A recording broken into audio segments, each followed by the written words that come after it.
सल्लि अला सय्यिदिना व मौलाना मुहम्मदिन।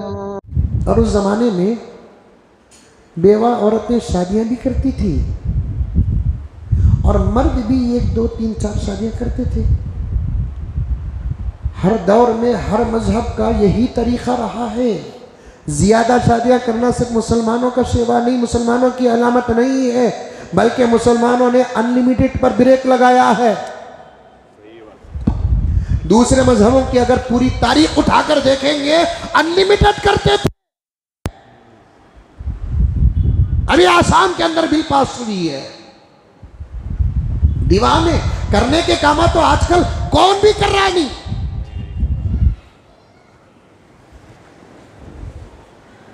यूपी का कह रहा है वंदे भारत कहना, वंदे मातरम कहना जरूरी है।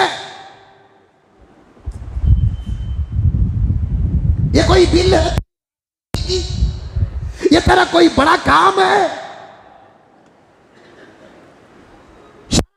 ऐसे लोगों को तुझे करना क्या और कर रहा है क्या? वंदे मातरम तेरे अपने मजहब का कलीमा है, तू पढ़। तेरे मजहब वालों को पढ़ा, तेरे आश्रम वालों को पढ़ा, तेरे रियासत वालों को पढ़ाना ये तेरी सियासत नहीं है। चाहिए तुझे करने के काम तो करते नहीं, ऐसे बेवकूफों नादानो अहमक। वंदे मातरम तुम्हारे मजहब का मसला है और हम जानते हैं तुम्हारे मजहब को कि हर चमकती चीज को तुम खुदा समझते हो। हम कुछ कहना नहीं चाहते, वो तुम्हारा अपना आस्था है।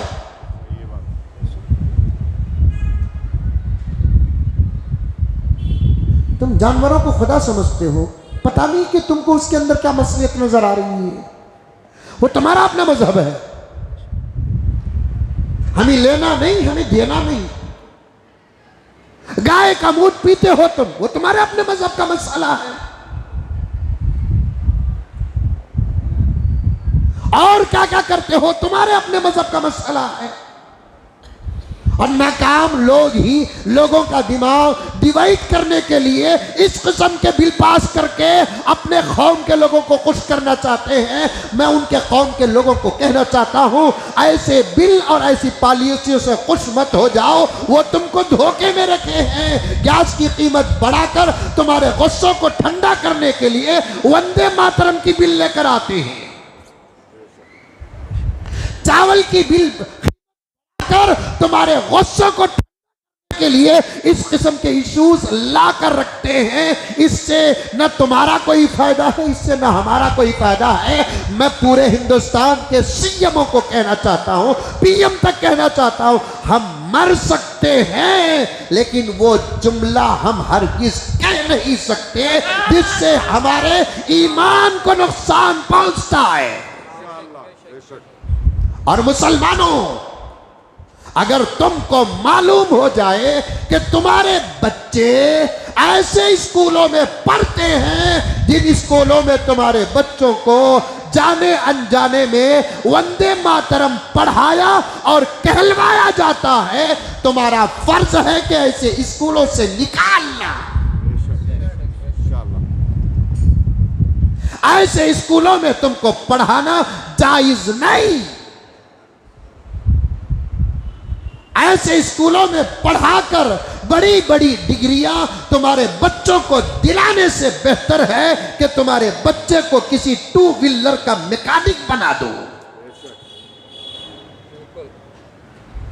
किसी पंचर शॉप का एक नौकर बना दो।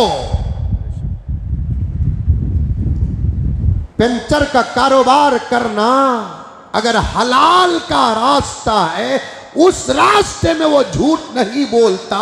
झूठ और सूद का सहारा लेकर करोड़ों रुपए कमाने वाले से वो पंचर की दुकान में काम करने वाला अल्लाह रसूल का महबूब है।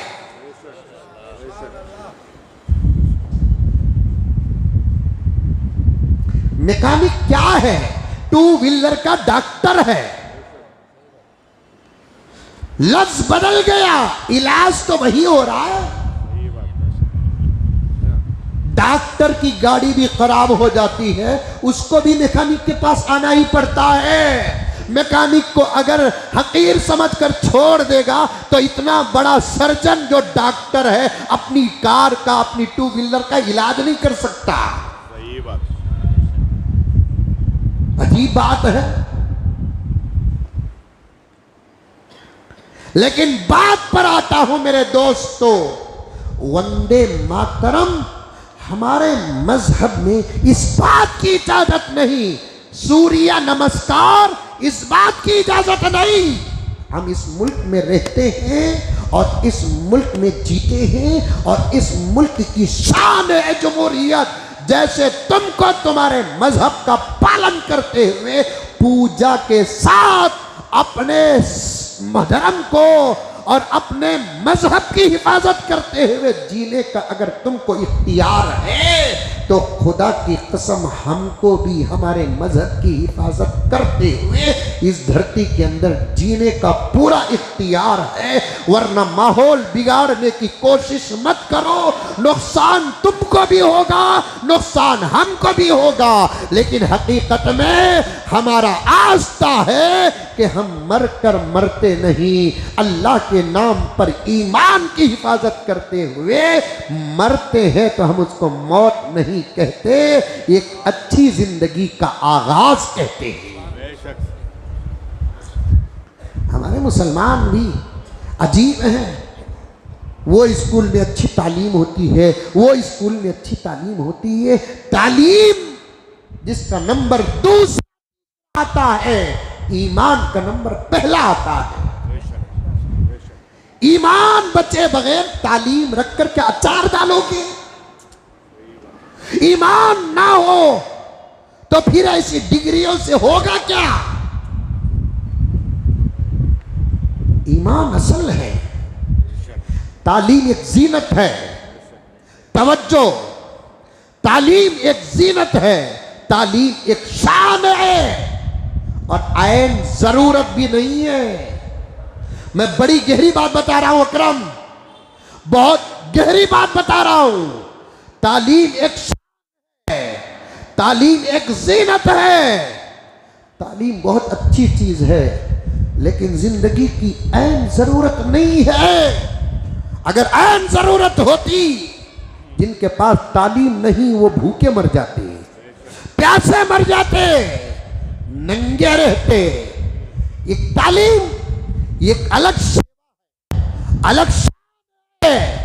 इस्लाम ने इसकी बड़ी अहमियत बयान की है और इस्लाम ही कहता है इल्म हासिल करने के लिए तुमको मुल्कों का अगर सफर तय करना है तुम सफर करो।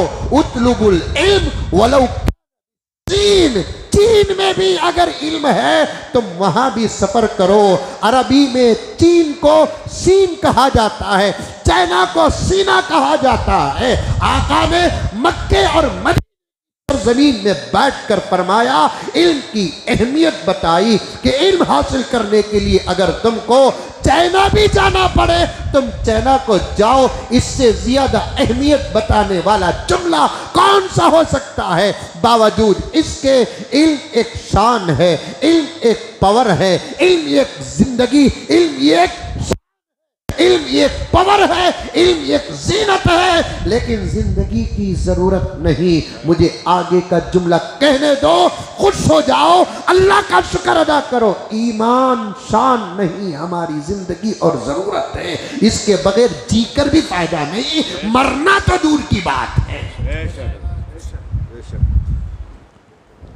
बाज लोग कहते हैं हमारे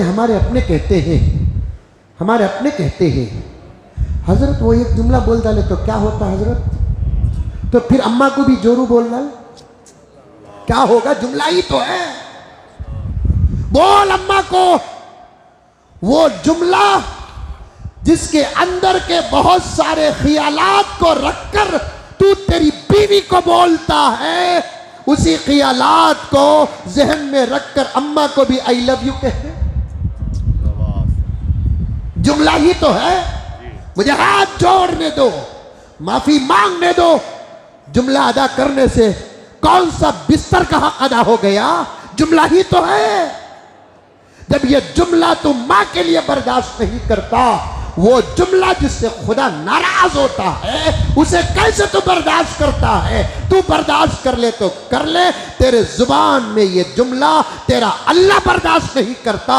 ये जुमला अदा करके तेरी टोपी तेरी इस्लाम की पहचान नहीं है, तेरी दाढ़ी तेरे इस्लाम की पहचान नहीं है, तेरे घर के मेन डोर पर माशा अल्लाह हाजा मिन फजली रब्बी का दोगरा तेरे इस्लाम की पहचान नहीं है। ये जुमला अदा करने के बाद तू मरता है, जनाजा पढ़ने वाले धोखा खा रहे हैं, मुसलमानों के कब्रिस्तान में दफन करने वाले धोखा खा रहे हैं। मैं फतवा देता हूं, वंदे मातरम कहने वाला इस्लाम से बाहर है।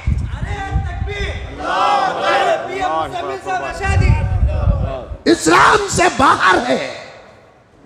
और मसाजिद के जिम्मेदारों से कहता हूं, कब्रिस्तानों के जिम्मेदारों से कहता हूं, हर जनाजे को वेलकम मत कहो, उसकी जरा और तहकीक मालूम करके ऐसे मैयतों को कब्रिस्तानों में दफन करने की इजाजत दो। योगी, तू तेरी रियासत का सीएम तो हो सकता है, हमारे धर्म के अंदर तेरी कोई हैसियत नहीं है। हमारा धर्म है एक इंसान खून का तय करके मां के पेट में पहुंचकर पैदा होता है, मर जाता है, उसकी जिंदगी खत्म, फिर दोबारा पैदा होता नहीं। 2 जन्म 3 जन्म 15 जन्म ये तुम्हारा धर्म हो सकता है, मुझे आना नहीं है। लेकिन सुन ले योगी, कान खोल ले, तुझे अगर 7 नहीं 70 जन्म भी मिले, एक पक्के मुसलमान से तेरा पवर ये जुमला जुबान से निकाल नहीं सकता। अल्लाह अकबर। हाँ, जिस कपड़े को तू पहना है, मैंने गोरखपुर में तेरे आश्रम को देखा है, वहां बैठकर तू तेरी पवित्र किताबों को खोल कर बता दे, तेरी किताब इस किस्म के बिल और फैसले इजाजत देती है कि नहीं देती है, तेरा धर्म देता है कि नहीं देता है। मुझे उम्मीद और भरोसा है, मैंने पढ़ा नहीं पूरा रामायण और गीता महाभारत, लेकिन मुकद्दस और पवित्र किताबों की फहरिस्त में वो तुम्हारी किताबें भी आती है। हम तौहीन नहीं करते, हम गुस्ताखी नहीं करते। तू झूठा है, तू मक्कार है, तू कहता है कि रामायण पढ़ा है, गीता पढ़ा है, वेदों को जानता है। अगर तू पढ़ा होता, जाना होता, तो इस किस्म का फैसला तू उस लिबास को पहनकर कर नहीं सकता। तू मक्कार है, तेरे तन पर इस किस्म का लिबास हरगिज सही नहीं है। लिबास पहनकर सर मुंडाकर शादी किए बगैर तू तेरे कौम के लोगों को धोखा देता है। दे, तेरे कौम के लोग तुझसे धोखा तो खा सकते हैं, मोहम्मद के गुलाम नहीं खा सकते। वंदे भात मातरम हरगिज नहीं कह सकते। ये मसला अंग्रेजों का हिंदुस्तान में छोड़ा हुआ मसला है। इसीलिए कहते हैं हमारे अपने स्कूल बनाओ, कॉलेजेस बनाओ। मैं कहूं तो बदनाम हो जाऊं, दर्द है। अल्लाह ने हमको मदरसे का सफर कराया, विरासत में दर्द नबी का हमको मिला है। बातों को दूसरी तरफ लेकर मत जाओ। राशना बांटने से बेहतर है स्कूला कॉलेजा बनाओ। हज और उम्र को भेजने से बेहतर है स्कूल और कॉलेजेस बनाओ। और भी खिदमत करने से बेहतर है स्कूल और कॉलेज बनाओ। और हमारी स्कूल में पढ़ने वाला बच्चा ठेड रांगती आए, ईमान की हिफाजत के साथ, तो उसका नंबर फर्स्ट रैंक का होगा अल्लाह के पास। उसका नंबर अल्लाह के पास फर्स्ट रैंक का होगा। हमारे अपने कहते हैं, ये पढ़े लिखे लोग हैं ना, मैं सबको नहीं कह रहा हूं, कुछ ऐसे वायरस को कह रहा हूं, वो एक जुमला बोल डाले तो क्या होगा हजरत, तुफ है। और सुन लो, आप जाकर किसी भी मदरसे में पूछ लो, फतवा ले लो, किसी भी मदरसे में, देवबंदी मदरसा हो, बरेलवी मदरसा हो, हमारे गैर मुतअल्लिक़ीन भाइयों का मदरसा हो, आप जाकर पूछ लो, अगर कोई ये कहता है कि वंदे मातरम कहने में क्या बड़ा फर्क है, उसे भी कलमा फिर से पढ़ना पड़ेगा। अगर वो शादीशुदा है तो बीवी समझकर हाथ लगाने की इजाजत नहीं, फिर निकाह पढ़ाना पड़ेगा। मतलब क्या है, इसको खुदा माने तो क्या फर्क पड़ेगा हजरत, ये छे तर्जुमा उसका। अरे पागलों, दीवानों, मैं 2 जुमा पहले कहा था, किसी को कितना खुश कर सकते हैं आप।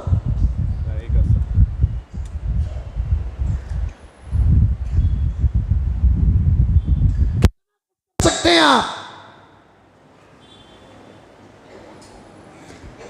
इस्लाम की जबरदस्त पहचान है, वो सिवाय अल्लाह के किसी और को अल्लाह हरगिज मान नहीं सकता। मां से मोहब्बत करेगा, हद है। बाप से मोहब्बत करेगा, हद है। उस्ताद से मोहब्बत करेगा, हद है। शेख से मोहब्बत करेगा, हद है।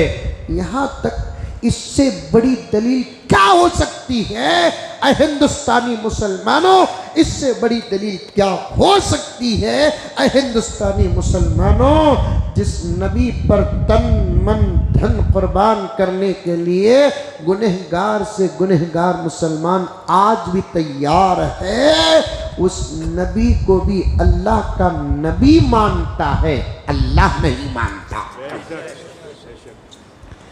उस नबी को भी अल्लाह का नबी मानता है, उस रसूल को भी अल्लाह का रसूल मानता है, खातमुन नबीयीन मानता है, खातमुल मुरसलीन मानता है, वजह तख्लीक़े कायनात मानता है।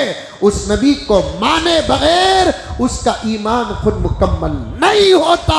ये तमाम बातें होने के बावजूद भी उस नबी को खुदा नहीं मानता। ये खुद मेरे नबी का फरमान है। अल्लाह के नबी ने सहाबा के जरिए उम्मत को खबरदार खबरदार खबरदार, मेरी मोहब्बत में जान कुर्बान करो, मेरी मोहब्बत में माल कुर्बान करो, मेरी मोहब्बत में जायदाद और प्रॉपर्टी कुर्बान करो, लेकिन मेरे ज़िंदगी और मेरे मरने के बाद मेरे खबर के पास आकर अकीदत से दुरूद तो पढ़ो, मोहब्बतों का इजहार करो, दुआ करो, दुआ की गुजारिश करो, दुरूद पढ़ो, सब कुछ अच्छा है, लेकिन मेरे जिंदगी में या मेरे मरने के बाद मेरे कब्र के पास कभी सर न झुकाना, सजदा न करना मैं हरगिज़ पसंद नहीं करता। मैं अल्लाह के अलावा किसी और को अल्लाह का बंदा, मेरा गुलाम सर झुकाए। हमारे कुछ बातों में कोई समझौता नहीं, लेकिन यूपी का दीवाना, यूपी का अरे तुम्हारी औकात, मैं तुम और तुम्हारे सूरमाओं को कहता हूं, मां का दूध पिए हो या गाय माता का दूध पिए हो, तुम एक मर्तबा पेपर का इलेक्शन कराकर देखो, तुम्हारी औकात नजर आ जाएगी। जिन कुर्सियों में बैठकर तुम अंधा कानून चलाते हो, तुम अपनी माँ का दूध पिए हो या गाय माता का तुम्हारा दूध पिए हो, एक मर्तबा तुम पेपर का इलेक्शन कराओ, तुम कहाँ रहोगे तुमको पता नहीं, हमको तो पता है कि जिन जिन जिन जगहों पर एक मामूली कीड़े भी नहीं रह सकते, वहां पहुंच जाएगी तुम्हारी औकात। मिशन में कारस्तानी करके जीतना कोई जीतना है नहीं। तुम्हारी कुर्सियों तक तुमको पहुंचाने वाले वोट नहीं, मिशन नहीं। मिशन मिशन बेशक। और मैं लगे हाथ 1 2 3 मिनट ले लेता हूं, बात अधूरी ना हो जाए। मैं हिंदुस्तानियों से कहना चाहता हूं, हम ना तो राजनीति करने का इरादा नहीं है, ख्वाहिश तो है। बेशक। मेरी खुद ख्वाहिश है मैं पीएम बनूं, मेरी खुद ख्वाहिश है। अरे एक अच्छी खिदमत करने की ख्वाहिश किसे नहीं होंगी, लेकिन तुम्हें तो करो, हम ना नको, हम ना बहुत कुछ काम करना है। हमारे भाइयों के ईमान की हिफाजत करना है, इनकी नमाजें सही करना है, इनके रोज़े सही करना है, इनकी तिलावत सही करना है, इनको हम हया का प्याला पिलाना है, शर्म का प्याला पिलाना है, कुरान का प्याला पिलाना है, सदाकत का प्याला पिलाना है, अमानत का प्याला पिलाना है। हमको इनकी सेवा करने पर बड़ी बड़ी कुर्सियों में बैठकर हुकूमत करने से भी ज़्यादा मज़ा मिलता है। राजनीति तुम ही करो, लेकिन मैं पूरे हिंदुस्तान वालों से कहना चाहता हूं, सब मुत्तफिक होकर जब तक हिंदुस्तान के अंदर इलेक्शन का रास्ता मिशन से हटाकर पेपर पर लेकर नहीं आएंगे, सारी दुनिया भी बदल जाए, मेरा मुल्क नहीं बदलेगा। बेशक। यही है दर्द, मैं दूर दूर तक पहुंचाना चाहता हूं। पेपर लेकर आओ, औकात नजर आ जाएगी, औकात नजर आ जाएगी। ये जहां चढ़े हैं वहां से उतरेंगे भी नहीं। जब इलेक्शन पेपर का आएगा आप खुद फिसल कर गिर जाएंगे, उतरेंगे नहीं। जिस शान के साथ चढ़े उस शान से उतरेंगे भी नहीं, आप खुद फिसल कर गिर जाएंगे। 4 दिन पहले यूपी का नतीजा, यूपी की बिल आ रही है, वंदे मातरम कहना पड़ेगा। नहीं कहो, तुम कहो, अगर कहीं तुम्हारे बच्चे हैं तो कहलवाओ, हम भी नहीं कहेंगे, हमारे बच्चे भी इंशाल्लाह नहीं कहेंगे। बोलो इंशाल्लाह। हम ला इलाहा इल्लल्लाह कहेंगे, अल्लाहु अकबर कहेंगे, मोहम्मदुर रसूलुल्लाह कहेंगे, हिंदुस्तान जिंदाबाद कहेंगे, कर्नाटक जिंदाबाद कहेंगे। हम वो जुमले नहीं कहेंगे तो तुम्हारे मजहब के हैं, और तुमको भी हम ये नहीं कहेंगे कि तुम हमारे मजहबी जुमले कहो। हाँ, तुम अगर आ गए इधर तो इधर के जुमले कहो, या हमारा कोई इधर से उधर चला गया उससे कहलवाओ। उधर रहते हुए तुम इधर के जुमले न कहो, इधर रहते हुए उधर के जुमले न कहो। सब अपने जहन दिमाग में बिठा लो। और दूसरी बात के आसाम में बिल पास हुई है, दूसरी शादी करे तो 7 साल जेल कते। वैलेंटाइन डे मनाए तो इनका बाप देता तोहफा।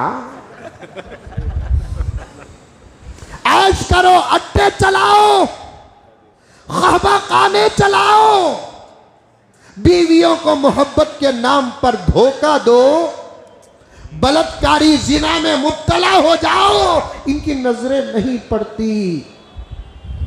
शादी करे तो 7 साल जेल कहते। अरे दीवाने, आसाम का एक है बेढंगा, उन्हें समझ में आई बातें।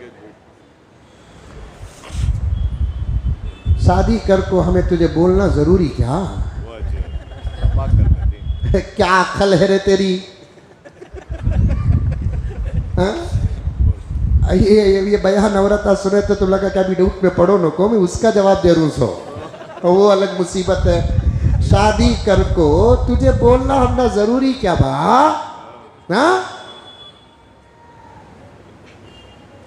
शादी कर को दूसरी शादी करे तो 4 स्टेप में रखे तो कोई कानून नहीं। आसाम में रहकर मणिपाल जाकर आए तो कोई कानून नहीं, दिल्ली जाकर आए तो कोई कानून नहीं, बंबई जाकर आए तो कोई कानून नहीं। बीवी पर 1000 रुपए कर एक रात के 50,000 रुपए बर्बाद कर कर आ गए तो कोई हर्ज नहीं है। ये इस्लाम का एहसान है। इस्लाम कहता है कि तुम हराम रास्ते पर न सही हलाल रास्ते पर आ जाओ। इस पर कानून है।